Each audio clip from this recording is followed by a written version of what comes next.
ஒரு குழந்தை பிறக்க போகுது, அந்த பிறந்த அந்த குழந்தை எப்படி நம்மளுக்கு ஒரு ஆரோக்கியமான குழந்தையா பிறக்கும், ஒரு குறையோட பிறக்கும் அப்படிங்கிற ஒரு விஷயம் எல்லாம் இன்னைக்கு இந்த விஷயத்துல உங்களுக்கு கொஞ்சம் பார்க்கலாம்.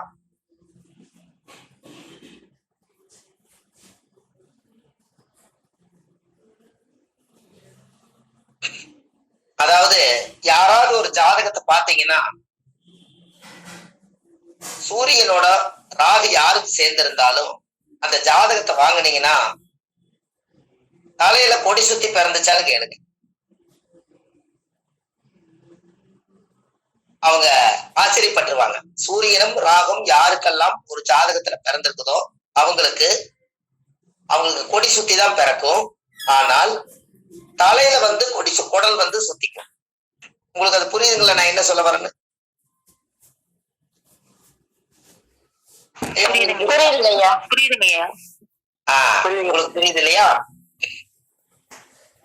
அதாவது தலையில சூரியனும் ஒரு ஜாதகத்துல சூரியனும் ராகுவும் யாருக்கெல்லாம் சேர்ந்திருக்கோம் அவங்களுடைய குழந்தை பிரசவமாகி வந்திருந்தால் அந்த ஜாதகருக்கு சூரிய ராகு சேர்ந்த குழந்தைக்கெல்லாம் அவங்க அம்மா அப்பாவை நீங்க கேட்டீங்கன்னா குழந்தை தலையில கொடி சுத்தி அந்த குழந்தை பிறக்கும்.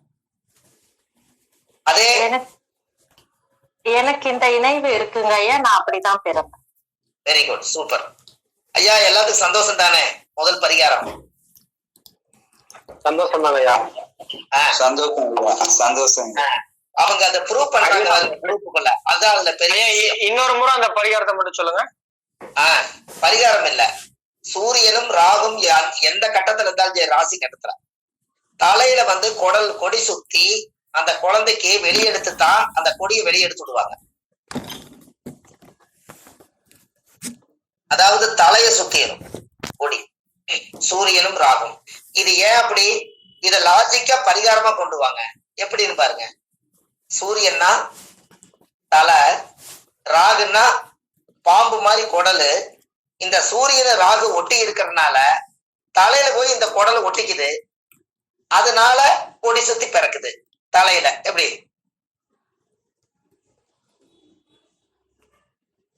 ஏன் புரியுதுங்களா? புரியுதுங்கய்யா. அதே போல சனியும் செவ்வாயும் ஒரு ஜாதகத்துல யாராருக்கு இருந்தா அவங்க பிறக்கும் போது கால்ல கொடி சுத்திக்கும். கால்ல கொடி சுத்தி அந்த தொப்புள் கொடி போய் கால்ல சுத்திக்கும். அப்போ இப்படி ஒரு பிறந்துருச்சுன்னா ஜோசியர்கிட்ட கேட்பாங்க, பிரசவம் ஆகும் போது குழந்தைக்கு இவ்வளவு தடை இருந்துச்சுங்க, இந்த தடைகள் எல்லாம் சரியாகணும்னா என்ன பண்றதுன்னு கேட்பாங்க. அதுக்கு நீங்க ஒரு பரிகாரம் சொல்லுங்க. இந்த குழந்தைய குலதெய்வத்துக்கு தத்து கொடுத்து அப்புறம் வாங்கி வளர்த்த சொல்லுங்க. அது இன்னமும் ரொம்ப சிறப்பா. குலதெய்வத்தை கொண்டு போய் சாமி தத்து கொடுத்து வாங்கலாம். அப்படி குலதெய்வம் தெரியாதவங்க பெருமாள் கோயில கொண்டு போய் அந்த குழந்தைய தத்து கொடுத்து கோயில ஒரு 3 முறை சுத்தி ஒரு தேங்காய் பழம் பூமாலை அர்ச்சனை வச்சு சாமி கும்பிட்டு அதுக்கப்புறம் கொஞ்ச நேரம் கிளம்பிச்சு அந்த குழந்தைய பிராமணர் ஐயர்கிட்ட இருந்து சாமியோட கருவறையில உள்ள கொண்டு போய் வச்சு இந்த குழந்தைக்கு பெருமாளுடைய பேரோ அல்லது உங்க பேர் எதுவும் வச்சு அங்கிருந்து அந்த கருவறையிருந்து குழந்தைய வாங்கிட்டு வளர்த்து சொல்லுங்க. அந்த குழந்தைக்கு அந்த தோஷம் வராது. ஏன் அப்படின்னா அந்த காலத்துல நீங்க பார்த்திருக்கீங்களா, மாலை சுத்தி பிறந்தா மாமனுக்கு ஆகாது, கொடி சுத்தி பிறந்தா கோத்திரத்துக்கு ஆகாதுன்னு சொல்லுவாங்க. நீங்க கேள்விப்பட்டுக்கிறீங்களா ஐயா? இப்ப இன்னும் கொஞ்சம் நம்ம அட்வான்ஸா போயிட்டோம். சூரியனோட ராகு சேர்ந்தா சூரியன்னா தலை, ராகு அதுல சுத்திக்கும். செவ்வாயும் சனியும் சேர்ந்து இருந்தா சனினா முழங்காலு, அப்ப கணுக்காலு முழங்காலுதான் சனி. அப்போ இந்த சனியோட செவ்வாய் சேரும் போது தொப்புல இருக்கும் போது அந்த கத்தியில ரத்தம் பட்டு காலை சுத்தித்தான் அந்த குழந்தை பிறக்கும். இதெல்லாம் எடுத்து விடுவாங்க. இதெல்லாம் நர்ஸு கிட்ட பிரசவம் பார்க்கறவங்க கிட்ட நீங்க கேட்டு பாத்தீங்கன்னா உங்களுக்கு அருமையா தெரியும். இதெல்லாம் நீங்க தெரிஞ்சுக்கணுங்கிறதுக்காக இந்த விஷயத்த சொன்னேன். சரி, இப்போ நம்ம நேரா ஒரு விஷயத்த சொல்லுங்க ஐயா. இந்த அடப்பு நட்சத்திரம் சொல்றாங்க இல்லையே, இந்த அடப்பு நட்சத்திரத்தை பத்தி நீங்க ஏதாவது தெரிஞ்சுக்கணுமா? கண்டிப்பா கண்டிப்பா தெரிஞ்சுக்கணுங்க ஐயா. கண்டிப்பாங்க ஐயா. ஆமாங்கய்யா. ரைட், ரொம்ப சந்தோஷம். இந்த அடப்பு ஒருத்தருடைய வாழ்க்கையில எப்படியெல்லாம் நம்மளை வந்து கஷ்டப்படுத்துது அப்படின்னு பாருங்க. அவிட்டம், சதயம், பூரட்டாதி, உத்திரட்டாதி, ரேவதி 6 மாசம் அடப்பு இந்த 5 நட்சத்திரத்துக்கு கொடுத்துருக்காங்க. அதே போல ரோகிணி, மிருகசிருஷம், கிருத்திக இதுக்கு அடப்பு கொடுத்துருக்காங்க. இப்படி ஒருத்தர்களுக்கெல்லாம் என்னங்கய்யா திரும்ப சொல்லுங்க, நட்சத்திரங்கள் சொல்லுங்க. நட்சத்திரங்கள் உங்களுக்கு அப்புறம் சொல்றேன். அடப்பை பத்தி நீங்க தெரிஞ்சுக்கங்க. இருக்கிறது 12, 13 நட்சத்திரம் தான் அடப்பு நட்சத்திரங்கள் இருக்கும்.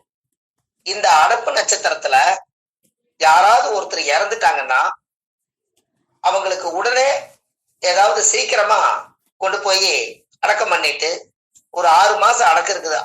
6 மாசம் அடப்பு இருந்தா இந்த 6 மாசத்துக்கு இவங்க 6, 3, 18, 180 சூடத்தை ஒன்னா வச்சு கொளுத்தி சாமி கும்பிட்டு கருப்பு கர்மாந்தரம் எல்லாம் முடிச்சு இவ்வளவுதான் ஆத்மா பூஜை அப்படின்னு இன்னைக்கு உலகம் ரொம்ப வேகமா போகுது.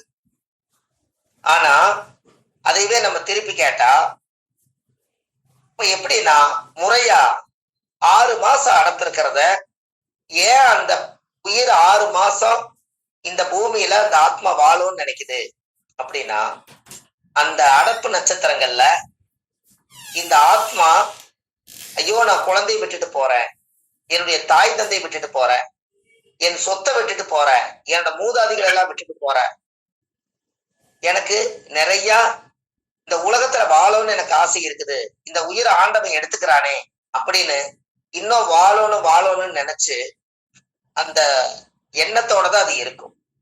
அப்போ என்ன அப்படின்னு கேட்டீங்கன்னா அந்த உயிர் போனாலும் கூட உடம்பை கொண்டு போய் மண்ணுல அடக்கம் பண்ணிருவோம்.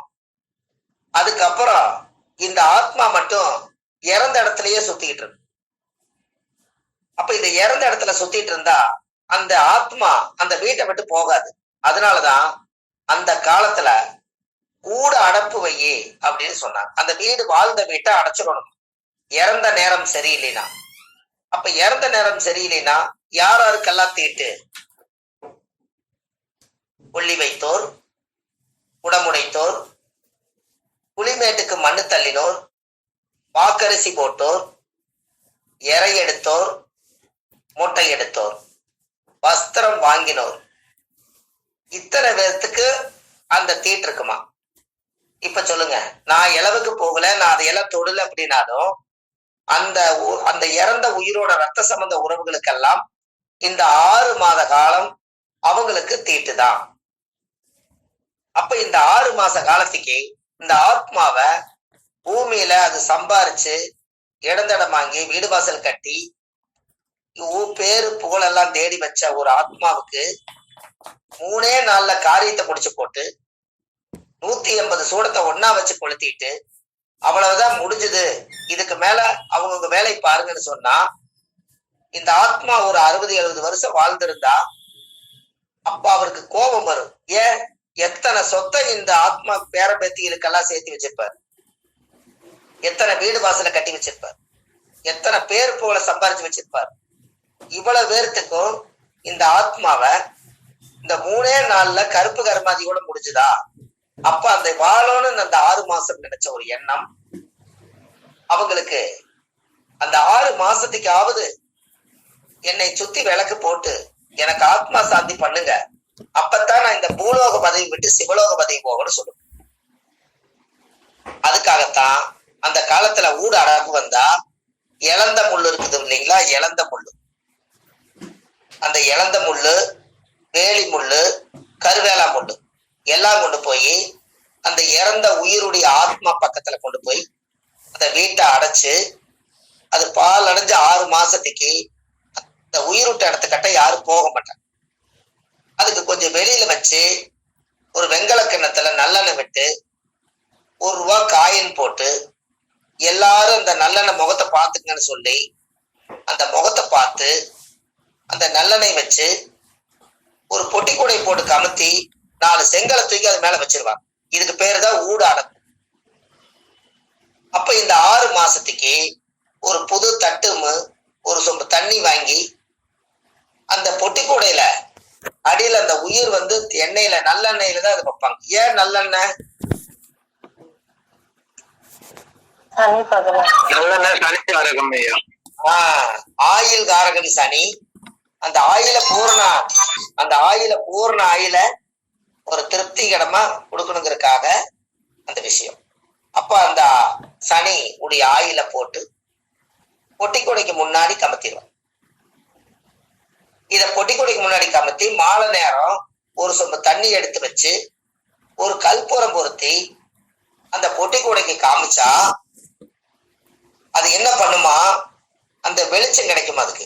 இந்த ஆத்மா ஒவ்வொரு ஸ்டெப்பா உயிரோட மேல போகும்போது, பகவான் கிட்ட படைச்சவங்க கிட்ட இந்த ஆத்மா ஆகாயத்துக்கு போகும்போது, நீங்க அந்த ஆத்மா ஒவ்வொரு நாளும் இந்த கிளப்பி விட்டு இந்த பூலோக பதவி விட்டு சிவலோக பதவி போய் அடைய வரைக்கும் இவங்க தீபம் போட்டு அவங்களுக்கு ஒரு சொம்ப தண்ணி வச்சா அவங்களோட ஆத்மா 6 மாதம் 180 நாள் கரெக்டா 6 மாசம் ஆகும் போது இந்த ஆத்மா போய் படைச்சவங்கிட்ட போய் சேருமா. அப்போ அந்த படைச்சவங்கிட்ட கொண்டு போய் சேர்ந்ததுக்கு அப்புறம் அந்த ஆத்மா போய் என்னென்ன பாவங்கள் பண்ணுச்சோ அதுக்குரிய தண்டனைகளை படைச்சவனே கொடுத்துருவார்.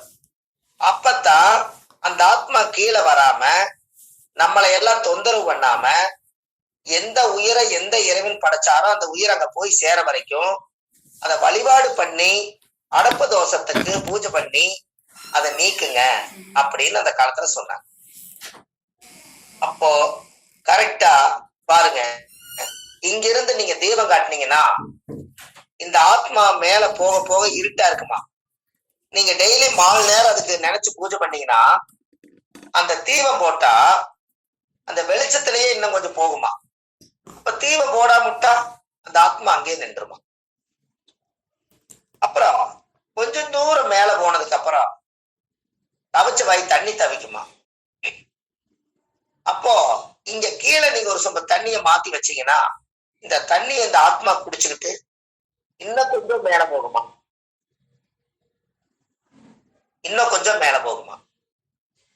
அப்போ அந்த சில இடத்துகள்ல மலையில கரடு முரடா இருக்கிற இடத்துல போக முடியாத அந்த ஆத்மா உள்ள நுழைய முடியாத இடம் இருக்குமா. அதுக்குத்தான் நல்லெண்ணெய் வச்சோம்னா அது வலிக்கிட்டு உள்ளு மேல போகுமா. இது எல்லாம் வச்சு இந்த ஆத்மா 4 லட்சம் கிலோமீட்டருக்கு அந்த பக்கம் இருக்கக்கூடிய அந்த ஆகாயத்துக்கு இந்த ஆத்மா போனாதான் அந்த வம்சத்துல அந்த ஆத்மா சாவும் வராதான். அப்போ அந்த 6 மாசத்துக்கு அப்புறம் அந்த கூடையில 6 மாசமா அடைச்சு வச்சிருந்த அந்த வெங்கல கிணத்துல நல்லெண்ணெய் விட்டு அந்த 1 ரூபாய் காயின் வச்சிருந்தீங்க பாத்தீங்களா, அந்த உயிரை அடைச்சு வச்சிருந்தத 6 மாசத்துக்கு அப்புறம் யாராவது வாழ்ந்து பொழைச்சு பொண்டாட்டி இல்லாதவங்க, கணவனை இழந்தவங்க, இந்த மாதிரி இந்த பூமியில வாழ்ந்து முடிச்சவங்க அவங்கதான் போய் அந்த உயிரை திறந்து விடணுமா. அந்த திறந்து விடும்போது எல்லா கதவு ஜன்னல் எல்லாத்தையும் வெளியேற்றி வச்சாத்தான் ஏதோ ஒரு வழி கிடைச்சாத்தான் இந்த ஆத்மா வந்து அடைச்சு வச்சது அவ்வளவுக்கு அவ்வளவு பாஸ்டா போகும். இல்லைன்னா இன்னமும் அந்த கொஞ்சம் நஞ்சம் வீட்டுக்குள்ள தங்கிடலாம். அதுக்காகத்தான் 6 மாத காலங்கும் போது திறக்கும் போது அதுல இருக்காது அந்த ஆத்மா. அது வரைக்கும் நம்ம அடைச்சு வச்சிருப்போம். திறக்கும் போது அது இருக்காது. ஆனா அதனுடைய ஆவி, அதனுடைய தீய சக்திகள் திறக்கும் போது அதோட எனர்ஜி வந்து உக்கரமா இருக்கும். அது ஏன் கதவுல திறந்து விடுறதுன்னா, அது ஏன் நம்ம திறந்து விடுறோம்னா, அந்த எனர்ஜி ஒரு ஃபுல் ஊதுனா எப்படி அந்த காத்து போய் ஸ்ப்ரெட் ஆகுதோ அது போல திறக்கும் போது எல்லா கதவு நிலவு ஜன்னல் எல்லாம் வச்சு தொடர்ந்து அப்படியே அந்த காத்து வழிய போனதுக்கு அப்புறம் அந்த வெங்கல கிணத்தை எடுத்துட்டு போய் ஆத்தங்கரையில பூஜை பண்றவங்களுக்கு பிராமணருக்கு கொண்டு போய் தானம் கொடுத்துட்டு அந்த பொட்டிக்கோடியில செங்கல் மணல் எல்லாம் போட்டிருக்கிறதெல்லாம் எடுத்துக்கொண்டு போய் கங்கையில விட்டுட்டு வீடு வாசல் எல்லாம் பூசி வலிச்சு ஐயர்கிட்ட போய் இன்னும் திதி நட்சத்திரத்துல இறந்தவருக்கு வருஷ பூஜை ஒண்ணு பண்ணி அந்த அடப்பு தோஷத்துக்கு ஆத்மா சாந்தி பூஜை பண்ணி அதுக்கப்புறம் வீட்டுக்கு வந்து படப்பு இலையெல்லாம் போட்டு அவர் என்னெல்லாம் சாப்பிடுவாரோ, ட்ரிங்க்ஸ் சாப்பிட்டா ட்ரிங்க்ஸ், சாப்பாடுனா சாப்பாடு, மீனுன்னா மீன், கருவாடுன்னா கருவாடு, அவர் என்னெல்லாம் விரும்பி சாப்பிட்டாரோ இது எல்லாத்தையும் வச்சு அவருக்கு அவருக்கு வந்து படைச்சு, அந்த ஆத்மாவுக்கு படைச்சு ஒரு கல்பூரத்தை பொருத்தி வச்சு சாமி கும்பிட்டு, அந்த விளக்கு எல்லாரும் கும்பிட்டு முடிச்சிட்டு அந்த சூழல் எரிய போது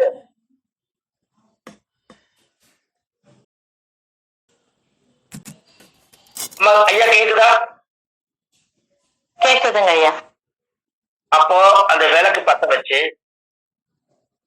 அந்த சூடத்தை எரியும் போது எல்லாரும் வெளியில வந்து கதவை சாத்திட்டா, அந்த ஆத்மா சந்தோஷமா என்னை வச்சு கொண்டாடி, எல்லாரும் நீங்க எல்லாருமே எனக்கு பிடிச்ச மாதிரி நீங்க செஞ்சீங்க, என்னை நல்லா கவனிச்சு பார்த்துக்கிட்டீங்க, எனக்கு பிடிச்ச மீன் வச்சிருக்கிறீங்க, எனக்கு பிடிச்ச கருவாடு வச்சிருக்கிறீங்க, என்ன நினைச்சு நினைச்சு கல்லு வாங்கி வச்சிருக்கிறீங்க, மீன் வாங்கி வச்சிருக்கிறீங்க, எல்லாரும் பேரம்பேத்திகள் மக்கமார்கள் எல்லாரும் சந்தோஷமா இருங்க.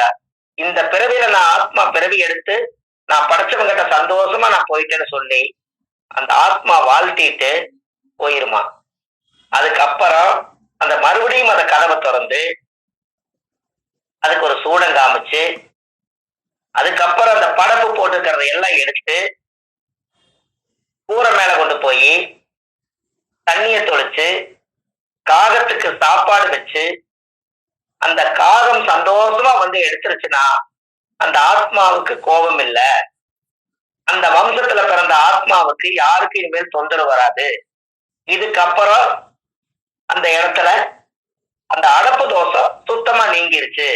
இன்னும் முன்னோர்களுடைய வழியில இதைய அந்த காலத்துல இதை பயன்படுத்திருக்காங்க. அருமைங்க. ஆமா, மீட்டை ஓபன் பண்ணி எல்லாம் சொல்லுங்களேன். ரொம்ப அற்புதமான தகவல் ஐயா. ரொம்ப சந்தோஷம்.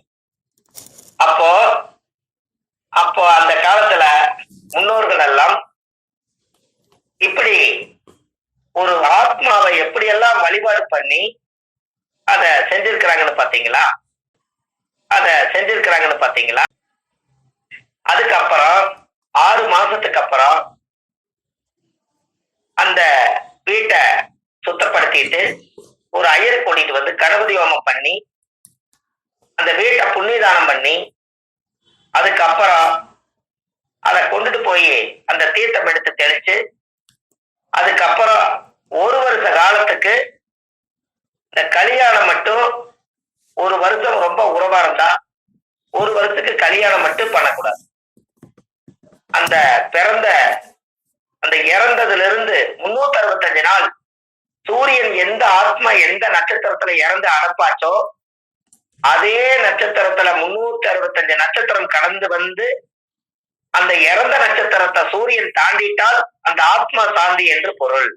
எப்படி ஒண்ணு பதிலே காணுமே ஐயா? அற்புதம் அற்புதம் ஐயா. அருமையான தகவல்ங்க, அருமையான தகவல். அப்போ அடப்பு தோசைங்கிறது இன்னைக்கு 6 மாசத்துக்கு 180 சூடத்தை வச்சு ஒரே நாள்ல கொளுத்தி சாமி கும்பிட்டு போறாங்க. இது சாத்தியமானு சொல்லுங்க? சாத்தியம் இல்லைங்க. கண்டிப்பா இல்லைங்கய்யா. செய்யக்கூடாதுங்க அந்த. அப்ப இந்த ஆதிகால பரிகாரத்துல விஷயம் உலகத்துக்கு போனா ஆத்மாவுக்கு நல்லது, அந்த குடும்ப வம்சத்துக்கு நல்லதா இல்லையான்னு. கண்டிப்பா கண்டிப்பாங்க. அப்போ அந்த ஜாதகத்துல ஒருத்தருடைய அடப்பு நட்சத்திரங்கள் வந்து நாம் செய்த பாவம் வினைகளுக்கு தான் அடப்பு நட்சத்திரத்தை போய் விழுகிறது. சொல்றாங்கல்லங்க, செத்த நேரம் சரியில்லை,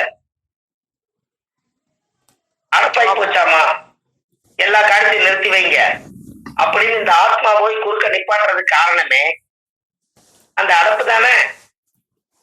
ஆமாங்க ஐயா. அப்ப கர்மா கரெக்டான நேரத்துல கை வைக்குதுங்களா? ஆமாங்க ஐயா. ஐயா, கர்மா வந்து கரெக்டான நேரத்துல கை வைக்குதா?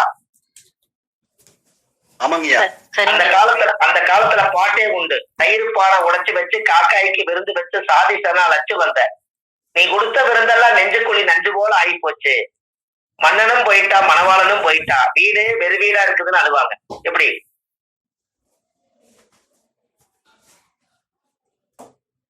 ஐயா புரியுதுங்களா? புரியுதுங்க. உங்களுக்கு இந்த அரசு நட்சத்திரம் சொன்னது இந்த நேரம் சரியா தவறுங்களா? சரிதாங்க ஐயா. ஒரு அப்படிலாம் இல்லைங்க இல்லங்க ஐயா, சொன்னதை எழுதிட்டு இருக்கோம், அதனால எழுதக்கூடாதுங்கம்மா, ரெக்கார்ட் போட்டுங்க. எழுதுனீங்கன்னா என் கூட ஒடியார முடியாதுல்ல. உங்களுக்கு ஐயா ஒரு பண்றாரு பாத்தீங்களா? ஐயா முகுந்தன் ஐயா ஒரு வேலை செஞ்சுட்டு இருக்கிறாரு பாத்தீங்களா? இந்த ரெக்கார்டு முடிஞ்ச உடனே அந்த அந்த அந்த வீடியோவை அழகா அவர் இறக்கி அவரோட யூடியூப்ல போட்டு பொறுமையா பாத்துங்கன்னு சொல்லி இந்த வீடியோ ஒரு பாடம் முடிஞ்சதுக்கு அப்புறம் ஐயா யூடியூப்ல போடுறாருங்களே, அதானே? ஆமாங்க ஐயா. அப்ப நாளைக்கு நாளானிக்கு ஐயா வணக்கம் ஐயா. வணக்கம் ஐயா. ஐயா ஐயா ஒரு சொல்லிடுறீங்க ஐயா. இது யூடியூப்ல வந்து இனிமேட்டு வராது. இனிமேட்டு ஆடியோ ரெக்கார்டு மட்டும் குரூப்ல போட்டுருவீங்க. அது முதல் வகுப்புனால அது போட்டிருக்கிறீங்க. இனிமேட்டு ஆடியோ ரெக்கார்டு மட்டும் ரகசியமா அவங்களுக்கு மட்டும்தான் கிடைக்கும். எல்லாத்துக்கும் சந்தோஷம். நீ ஸ்டார்ட் பண்ணிக்கீங்க ஐயா. அவங்களுக்கு ஐயா ஆடியோ ரெக்கார்டு போய் சேருங்க ஐயா. அம்மா ஆடியோ ரெக்கார்டு கிடைக்குங்களாமா? அப்ப நீங்க பொறுமையா காதுல ஹெட்போன் போட்டு பொறுமையா எழுதிக்கலாம்லங்கம்மா கிளாஸ்? அப்ப நீங்க எங்களோட பயிரிக்கலாம்ல, அதுக்காக சொன்னேன். சரிங்க ஐயா, கவனிக்கிறோங்க. இப்போ அடப்பு நட்சத்திரத்தை பத்தி இனி ஒரு வீட்டுல அடப்பு நட்சத்திரம் யாராவது வந்து இது ஒரு தர்ம சேவை. ஒரே ஒரு விஷயம் மட்டும் நீங்க நல்லா செய்யுங்க. யாருமெல்லாம் ஜாதகம் பார்க்க வந்தா அடப்பு நட்சத்திரம் வந்து கேட்க வந்தாங்கன்னா அவங்களுக்கு இந்த மாதிரி நல்ல விஷயத்த சொல்லிட்டு நீங்க மனதார அவங்கள சந்தோஷமா தாட்டி விட்டுருங்க. அவங்க 100 ரூபாய் 200 ரூபாய் கொடுத்தாங்கன்னா அந்த காசு வாங்காம விட்டுருங்க. உங்க குடும்பத்துக்கு பிரேத சாபம் வராது. சரிங்க ஐயா, கண்டிப்பா செய்யறோங்க ஐயா. அற்புதங்க ஐயா. நீங்க பண்ற தர்ம சேவைய ஐயா அவரே நீங்க ஜோசி அவர் கேட்க வந்தவரே செத்து போயிட்டாரு. செத்து போன காசு வாங்கி உயிரோடு இருக்கிறவங்க எப்படிங்க ஐயா வாழ்றது? அற்புதம். நன்றி நன்றி, நல்லது. புண்ணியம் செய்வதற்கே புண்ணியம் செய்திருக்க வேண்டும்.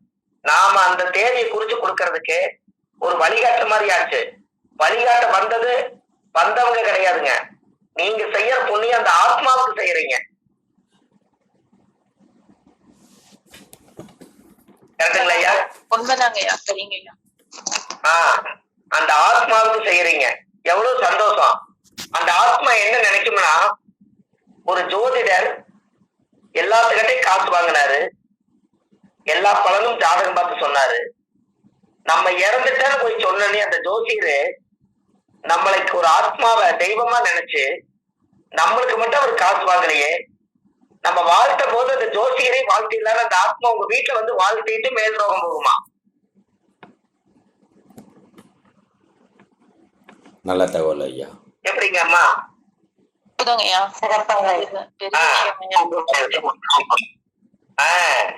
தர்மம் எங்கெல்லாம் ஒளிஞ்சிருக்குன்னு பாத்தீங்களா? கண்டிப்பாங்க. எங்களுக்கு இவ்வளவு நாள் இது தெரியாதுங்க ஐயா, உங்க மூலியமா தெரிஞ்சுக்கிட்டோம். ரொம்ப சந்தோஷங்க. ஏன்னா பரிகாரத்திலேயே சீரியஸான பரிகாரம் எல்லாம் கரெக்டுங்களா அம்மா?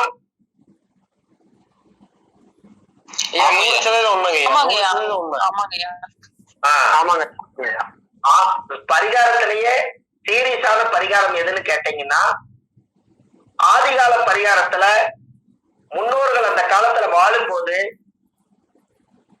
அந்த காலத்துல பரிகாரம் முதல் உண்மை இல்லைன்னு சொன்னா அதுக்கு யாரு கேட்டாலும் ஒரு வார்த்தை சொல்லுங்க. பரிகாரம் உண்மையா நடக்குமா நடக்காதான்னு கேட்டா அவங்க கிட்ட நீங்க சொல்லி ஜெயிச்சு தப்பிச்சு வர்றதுக்கு நான் உங்களுக்கு ஒரு ரகசியம் சொல்லித்தரேன். என்னன்னா, பரிகாரம் இல்லைன்னு சொன்னா அவங்களுக்கு சொல்ல வேண்டியது நீங்க என்ன சொல்றீங்கன்னா, ஒருத்தர் இறந்துட்டாங்கன்னா செத்தவனுக்கு எதுக்கு சிங்காரம், எதுக்கு பாட கட்டுறீங்க,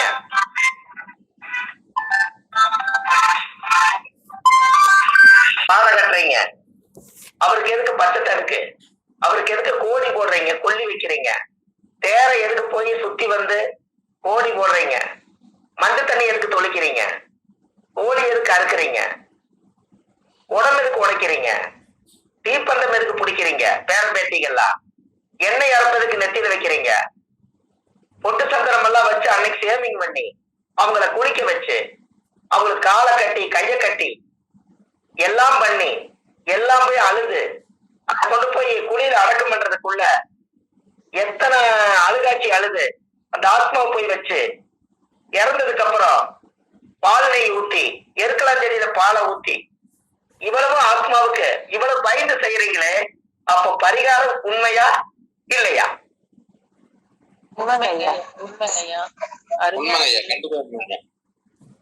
இதுக்கு அவங்க பதில் சொல்லிட்டாங்கன்னா உண்மையாலுமே சந்தோஷம் தானே.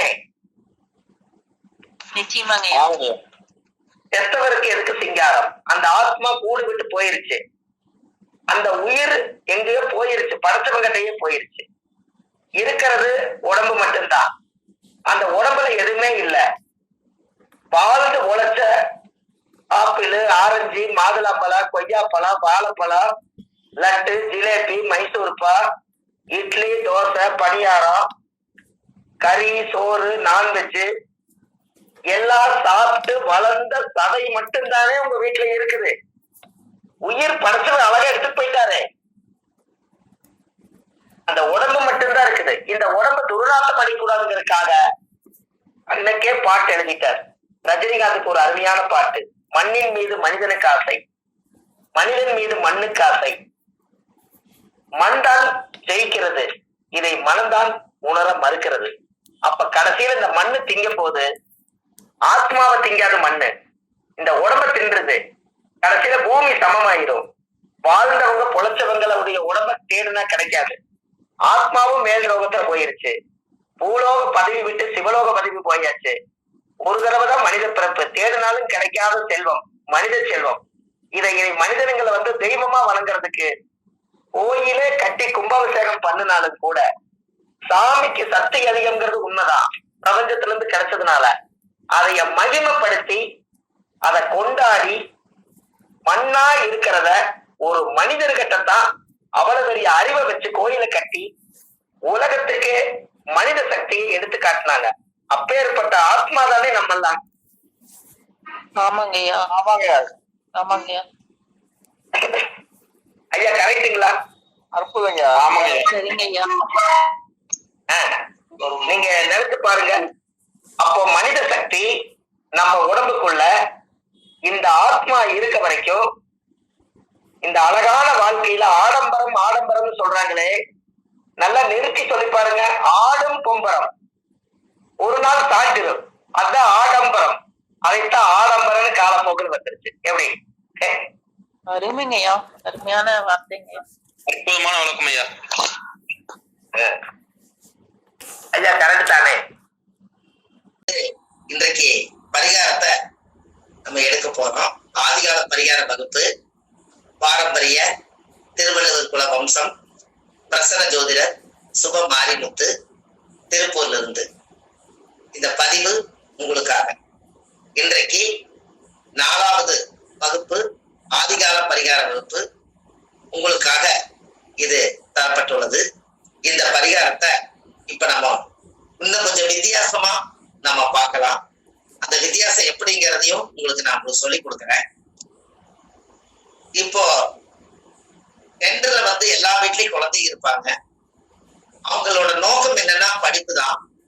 இந்த படிப்பு அவங்களோட ஞான சக்தியில ரொம்ப நல்லா வரணும்.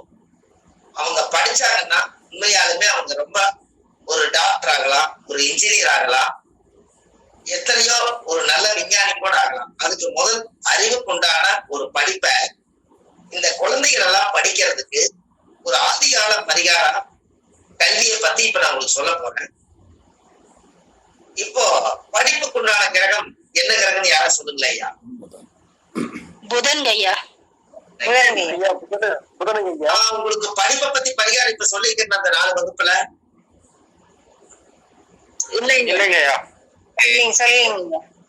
சரி, இப்போ நீங்க புதன் சொல்லிட்டீங்க.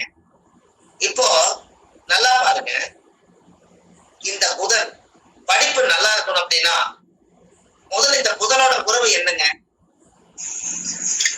புதனோட தாய். அப்போ புதன் இயங்கணும்னா தாய் பூஜை பண்ணி அவங்க மனசு குளிர்ச்சியானா அந்த ஆசீர்வாதத்துல இந்த குழந்தைக்கு படிப்பு தானா மைண்ட்ல அதிகமா உண்டாகும். தாய் மாமன் இல்லாதவங்க இத சொல்றேன். தாய் மாமனுக்கு நீங்க ஒரு மாமன்கிற உறவு வச்சு யார கூப்பிடுறீங்களோ அவங்க எல்லாம் புதனா வர்றாங்க.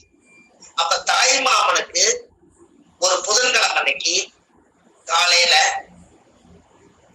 புதன்கிழமை 6 to 7 புதனோட உரையில சூரியன் உதிக்கும் போது அவங்கள ஒரு தலவாழ இலை வச்சு அதுக்கு மேல ஒரு தட்டு வச்சு அவங்கள கிழக்கு முகமா சூரியனை பார்த்து நிக்க சொல்லி பெண்ணா இருந்தாலும் ஆணா இருந்தாலும் அந்த குழந்தைய கால கழுவி ஒரு பசுமாட்டு பால் அந்த பாதத்துல ஊத்தி சாமிக்கு அது மேல 2 பட்டை பொட்டு சந்தனம் திருநூறு குங்குமம் எல்லாம் வச்சு பத்தி காமிச்சு ஒரு கற்பூரம் பொருத்தி வச்சு ஒரு தீபாரதனை காமிச்சு என்னுடைய வாழ்க்கையில என்னுடைய ஜாதகத்துல ஏதாவது படிப்பு தோஷங்கள் தடையாக இருந்தாலும் இன்னையில இருந்து எனக்கு படிப்பு நல்லா வரணும், புதனுடைய உறவா இருக்கிறதுனால உங்ககிட்ட மண்டி விட்டு நான் ஆசீர்வாதம் கேட்கறேன்னு சொல்லி அவங்க கையில மஞ்சள் அரிசி கையில கொடுத்து அதுக்கப்புறம் நீங்க கரெக்டா விழுந்து கும்பிடும் போது அவங்களை ஆசீர்வாதம் பண்ணி நீ நல்லா படிச்சு கல்வியில பெருசா வருவீன்னு தாய்மாம மனசார ஆசீர்வாதம் பண்ணாருன்னா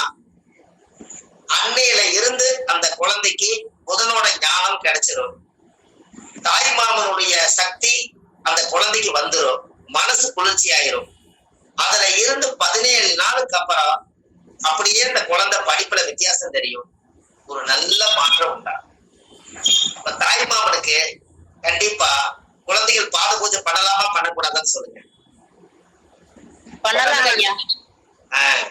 அப்ப அந்த காலத்துல இப்ப ஒருத்தர் கேட்டாரு பாத்தீங்களா நம்ம குழுவுல, தாய் மாமனே இல்லைன்னா யார வச்சு பண்றதுன்னு.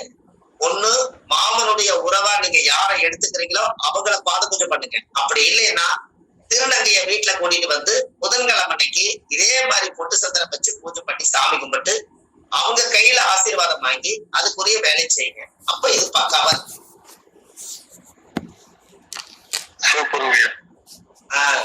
அர்த்தம் புரியாதவர்களுக்கெல்லாம் அர்த்தம் புரிய வைக்கும் அர்த்தநாரீஸ்வரர்.